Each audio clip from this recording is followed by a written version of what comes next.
આદરણીય ચેતરભાઈ વસાવા મારા પરમ મિત્ર છે અને આદરણીય ચેતરભાઈ વસાવાના પરિવારમાં પણ ઘણા બધા કામ અટકી પડ્યા છે. તેની સાથે સાથે પરિવારની જવાબદારી હોય એ જ રીતે ડેડિયાપાડાની જવાબદારી પણ એમની પાસે છે. કારણ કે એક ધારાસભ્ય છે, જનપ્રતિનિધિ છે, જનનેતા છે.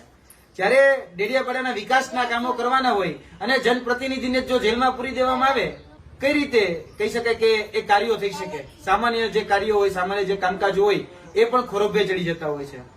ગુજરાતની જનતાનો અંતરાત્મા જાગે એટલા માટે આજે લાઈવના માધ્યમથી કહી રહ્યો છું કે આપણે બધાએ હવે જાગી જવાની જરૂર છે. ખાસ કરીને મારી અપીલ આજના દિવસે તમામ નાગરિકોને, તેની સાથે સાથે આદિવાસી સમાજને છે.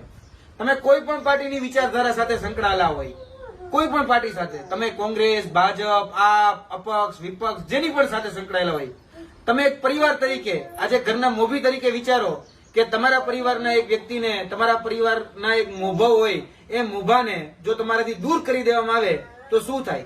આજે પરિસ્થિતિ, આજે આ બહેનો, બાળકો એ અનુભવી રહ્યા છે. અને બાળકો જયારે અનુભવી રહ્યા છે ત્યારે એક પિતા નથી, પિતા સાથે વાતચીત કરવી છે તો વિડીયો કોન્ફરન્સના માધ્યમથી વાતચીત કરવી પડે છે. આજે રૂબરૂ મુલાકાત લેવામાં પણ ફાફા ચડી જાય છે. આ હકીકત છે. એટલે આ તાનાશાહી, આ સરમુખત્યારશાહી, આ હિટલરશાહી જે છે એ હિટલરશાહી મહેરબાની કરીને બંધ થાય.